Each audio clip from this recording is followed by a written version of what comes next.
Okay, folks, this will wrap up the whole Reformation part. This is the Counter Reformation of the Catholic Church.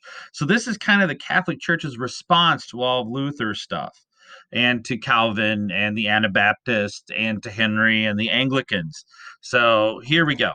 So, the Counter Reformation really is another one of those things. Like when we talk about the Reformation, peasants and townspeople could actually tell you what they're going through. They could say, they may not use the phrase Reformation, but they could say it's a time of religious disorder, or there's been religious wars, or this is the time of Lutheranism. So they had a concept of where they were. This is a term that was actually created by Protestants for the Catholic Church's reaction. It wasn't really favored by the Catholic Church and their historians, but it kind of caught on, and it's kind of accepted now, much like we call the Renaissance, and people didn't really during it didn't know that's what it was. All right, so there's basically three phases. There's the what problem. That's the ignoring phase. We don't know, we're okay, Luther's just a passing fad, it'll go away. The other one is the defensive, that we have to build this up, right? And we need to protect ourselves and defend the faith. And then the last phase is more the forward looking and the proactive. Like we need to find a way to draw people back in the faith and react to Lutheranism and Protestantism.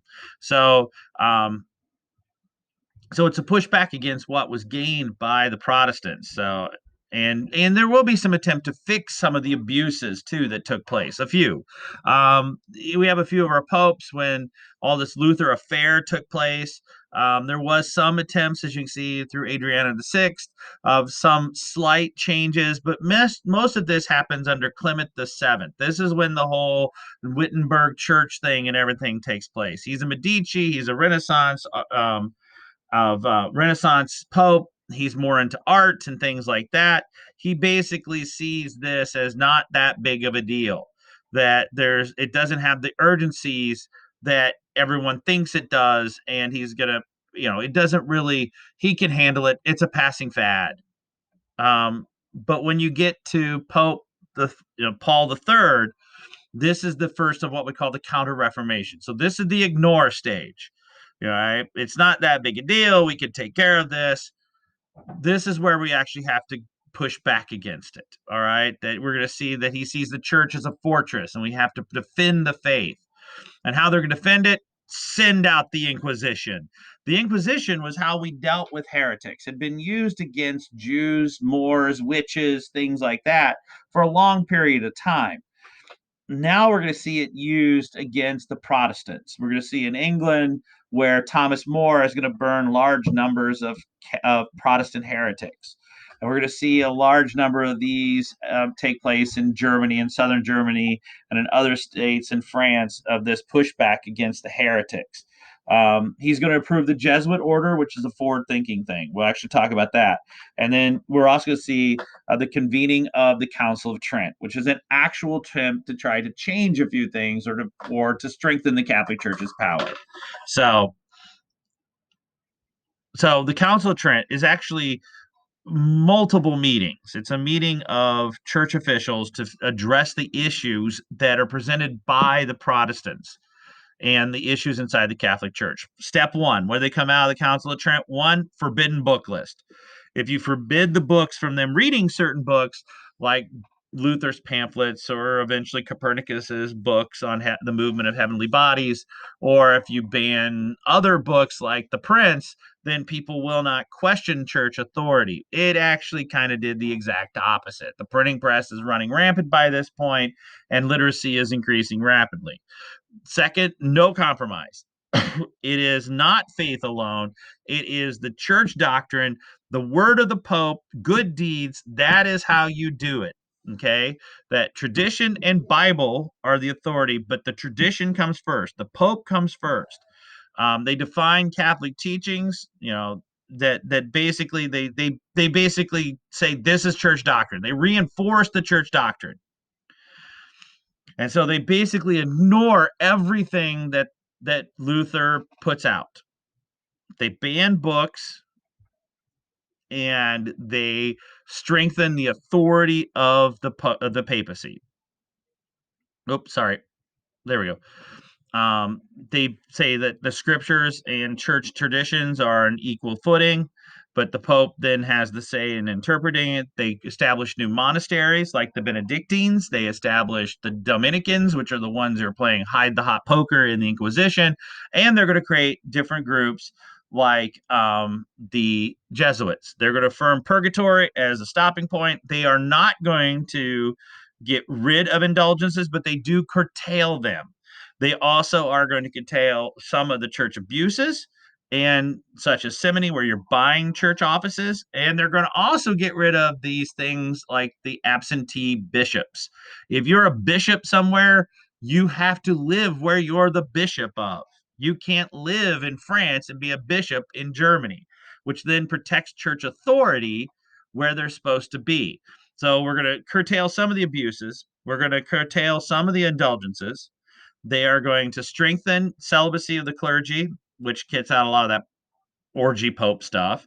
They're going to reaffirm and create new monastic orders like the Jesuits and the Benedictines and the Dominicans. They're also going to, though, not accept new doctrine, that the Pope is the head of the faith, that the Bible and traditional Catholic Church beliefs go side by side, that you can't just let people read the Bible and make up their own decision, which is what Luther was doing. So this is what they're going to call for. One, there's a session, like we said, force the Catholic Church to call a general council in order to reassert the doctrine. That's what the cardinals are going to do. We said they are going to make the bishops stay where they're at, right? That's a reform. The priests they require the education and celibacy of priests. So they're going to strengthen the view of the church, like the way you see the church, right? And since the bishops can't be absentee anymore, that they have to preach regularly and spend time in their diocese. They can't be absent. That's going to strengthen their power. All right. So they're also going to see no doctoral changes, like we said. And originally, some rulers are going to push back. But remember, in the German states, the Peace of Augsburg has said that all northern German states that basically can pick what they want to be. If they want to be Lutheran, they can be Lutheran. And there is a political reason for that. If I can gain more wealth in trade and land by being a Lutheran, then that's what I'm going to pick for my people, or if it makes my people happy. Down the southern part of Germany, they're going to side more with the Catholics because there's more economic and political reasons to be Catholic. It strengthens my rule. So at first, many monarchs are going to push back against these ideas. But of course, in England, they don't care. Once Mary dies, it's Elizabeth, and they're not caring what the Catholic Church is doing. This is more Spain, southern Germany, Italy, those kind of areas. So we are going to see a strengthening of the seminaries, right? And that they're required, bishops are required to make regular visits to control these radical ideas that come out of these seminaries, but it's also to control the bishops. And so, one thing that's definitely going to come out of this that shows up quite often on the AP test is the Jesuits. They're established by a Catholic priest named Loyola. And the Jesuits are kind of like it says there, the shock troops. Loyola was a former soldier, and so they are well disciplined. And he promotes the idea of education. So this is why it shows up many times on the AP exam, is that one, Jesuits are very effective in the New World at converting people to the Catholic faith. So they're the ones you see many of the documents of, that they're the recruiting arm. They're going out and bringing in these people through education and conversion into the Catholic Church.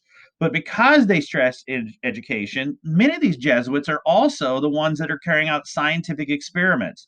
They're the ones going to run kind of afoul of Catholic Church doctrine later when it comes to Copernicus and Galileo. They're running scientific experiments. They're teaching in universities. They're reading the pamphlets that are published by men like Galileo and Copernicus. And so the Jesuits are both an arm of exploration and conversion, of bringing people back into the Catholic faith, but they're also the individuals that are the ones in the scientific revolution that run kind of counter to the Catholic Church when it comes to science. So, and this is the idea, the society. You also see this idea of the spiritual exercises in the monastery, the kind of the publishing, the Jesuits and stuff. But like I said, the idea of these people, we'll kind of go through here real quick. There we go, the Jesuits, Loyola. The formation of the society, that they are the ones that are the converters, that they're the ones going to come out and they're going to convert individuals to the faith. You're going to see the Italian kind of, now this is also going to be run by the Inquisition, to stop the backsliding of Moors and Jews in Spain and Italy. You're going to see accused Jews of killing Jesus and orders that the Pope, and they're the Jesuits then are the ones who carry out the persecution. So they are tied to the Inquisitions both in Spain when it comes to persecuting Jews in both Spain and in Italy. You're also see that with the Dominicans too. But here we go. This is where we went. The idea of education, though, they're going to establish schools. So even still today in America, you're going to see multiple schools that are established by Loyola and the Jesuits. So they'd come in, establish a monastery and a point to convert people, and then they basically come in and create educational systems. And so many of these Jesuits were both, they're educating people like Descartes and Voltaire, who later then become part of the Enlightenment, or they're spreading these ideas by through education. And so, and like I said, the most important too is not only were they integral in education, but they're also in the foreign missions. That they go to China, they go to Japan, they'll go to North and South America, and that's where they're most effective in the conversion of people. And so, the Jesuits are going to be key to two basic events in European history, both the age of exploration and converting native populations in the income India and things like that, or establishing European controls in places and trade routes in places like China and Japan. But they're also going to be important because they inspire education, which then feeds the Enlightenment and the scientific revolution. So so the effect of this, one, like we said in class, Baroque art. I know this sounds weird, but an art form actually becomes the way of showing the Catholic Church. It's an experience thing that individuals go to the Catholic Church to experience God. And so works like Bernini and works like that kind of inspire God, or the works of Caravaggio. They inspire people by God's presence, which then makes them want to be part of the Catholic Church. It's the power of the church, the power of religion. And Baroque is all about emotion and power. And so Baroque art is partly fed by this. Now, Baroque art will also be fed by the monarchs who want to use that same concept of power and emotion to get across their power and emotion, just like the Catholic Church does. But Baroque will also be fed by those wealthy merchants in places like the England and Dutch who can afford paintings and want to show their wealth and power and hang up. But their paintings are mostly of them, their communities, their wealth. Whereas the paintings and statues, like you see here, are more of the Catholic Church. You're also going to see that inadvertently, this is going to spark the scientific revolution. That the Catholic Church is they're going to create a calendar, and by using scientific ideas, then it's going to feed the calendar. Like originally the Catholic Church used science for calendar and trade and things like that, but that then is going to open up the door for men like Copernicus and Galileo.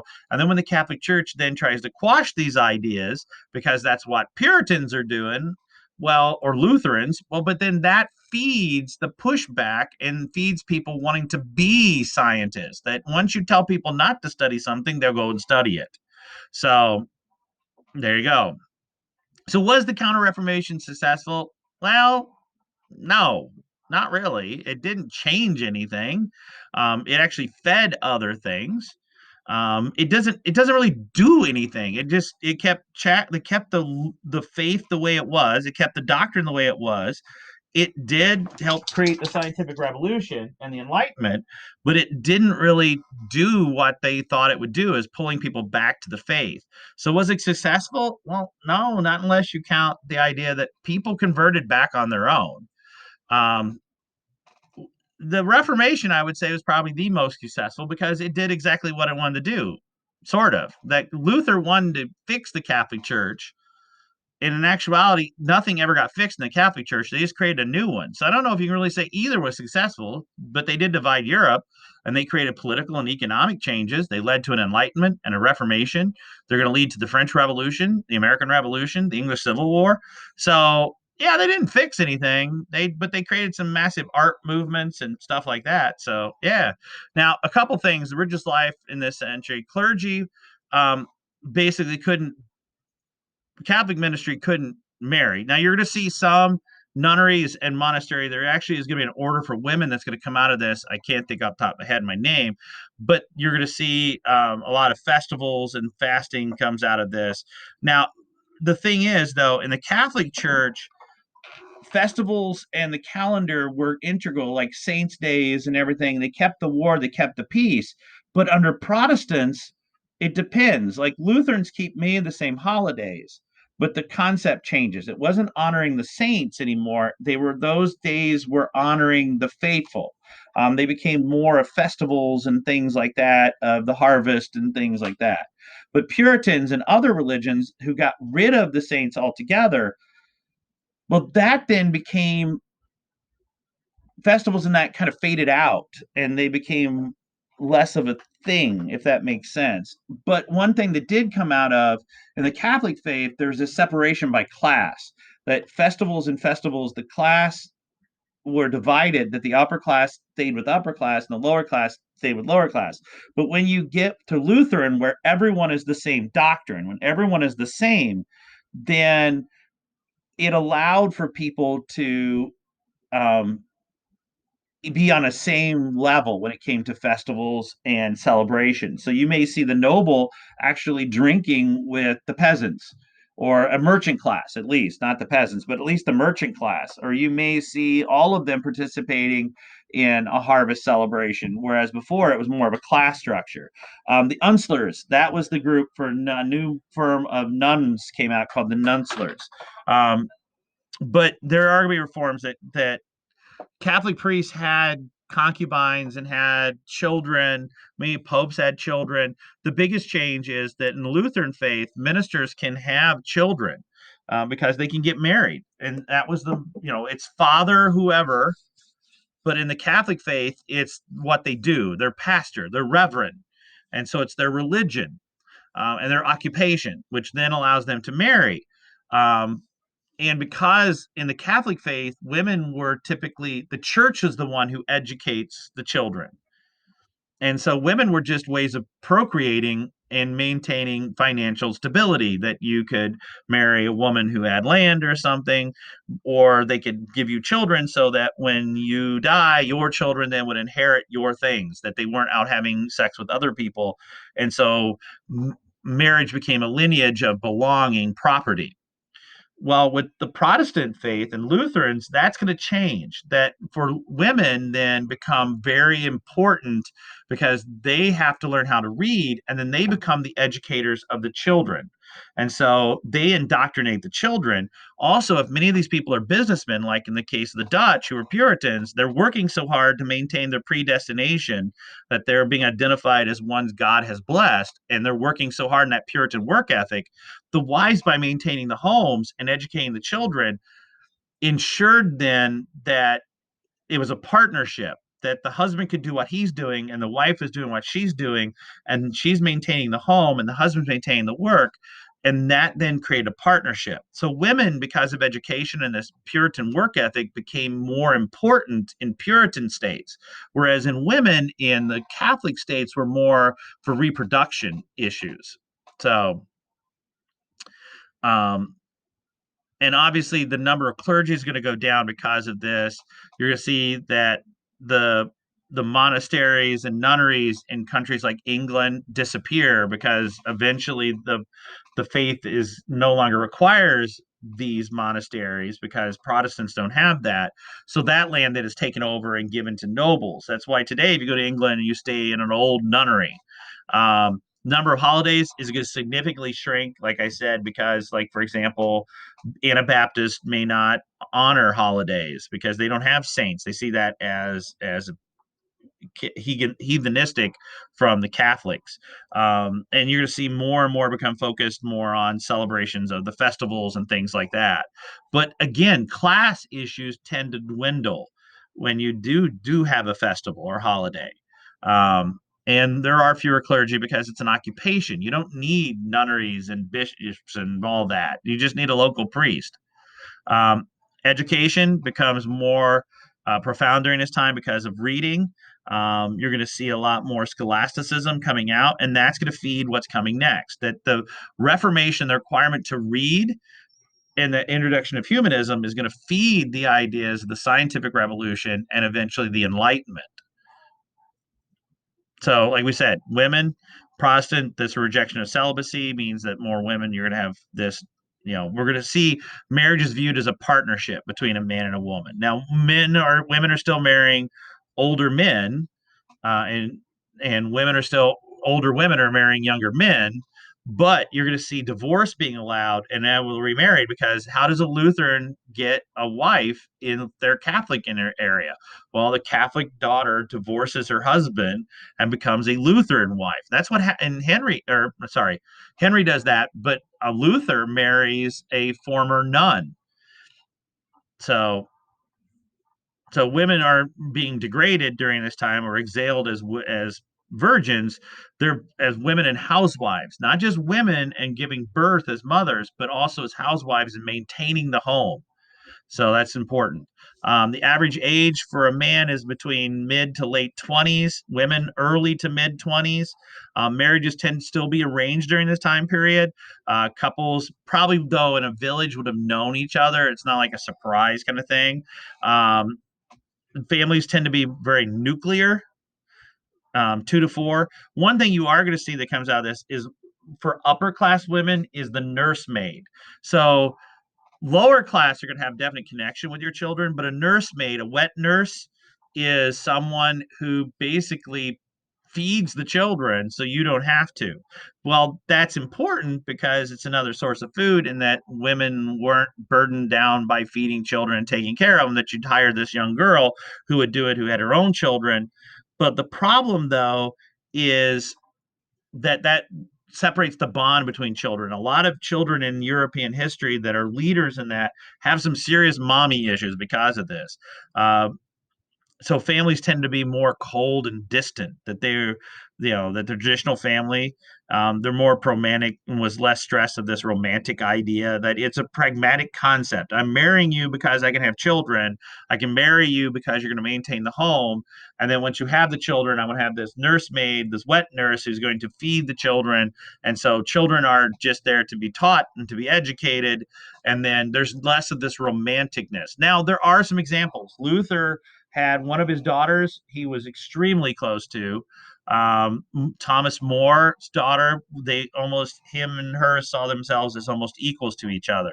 So there, and Luther basically, and this is the thing, how you know that Luther and Henry are different is that Henry pushes this political power reform thing through his families all the way to his death. All the way to his death. He maintains that he's, strengthening England and that he keep out the Protestants and the church is under my authority. Luther does all this stuff, and this is the thing I forgot in the Luther one. Luther does all this stuff. He reforms the faith. He writes the Bible. He does the 1525. He stands up against the peasants, but then he leaves. He stops the Reformation part for him. He's no longer a leader of the Reformation.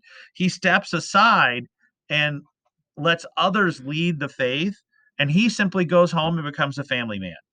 He goes home with his wife Anne or no, Catherine, and then he goes home with his wife Catherine, who is a former um, nun, and they have just a whole bunch of children, and he's just happy being a husband and writes a few things here and there. He just walks away from this idea of a reformation. So literature during this time, you are going to see some pushback and cultural changes. You're going to see Cervantes who's going to write Don Quixote, which basically calls out some of the social structure things of the late Middle Ages, early Renaissance, Reformation period. He makes fun of nobles and things like that, but it's very humanistic in that Don Quixote controls his destiny. Although he's crazy, he controls his own destiny. And it's very romantic and very popular. It carries out some of those ideas of courtly love. Shakespeare, of course, is one of the best examples of humanism. Um, the best line of humanism, to be or not to be. So Shakespeare, and he then is funded by Elizabeth, who, because of the opening up of trade and the political stability that she provided and the lack of religious strife that she does, and the fact that she's raiding the Spanish and bringing wealth back to England, and the fact that she's feeding the arts in the form of men like Shakespeare, who are humanistic with Romeo and Juliet, or Hamlet, or the historic plays like Henry VIII. She's feeding this thing that creates this age for her, which we call it the Elizabethan age, which is basically the English version of the Renaissance. So so that's it, folks. That wraps up the unit. Hopefully, you learned something about Reformation, and we'll see you in class.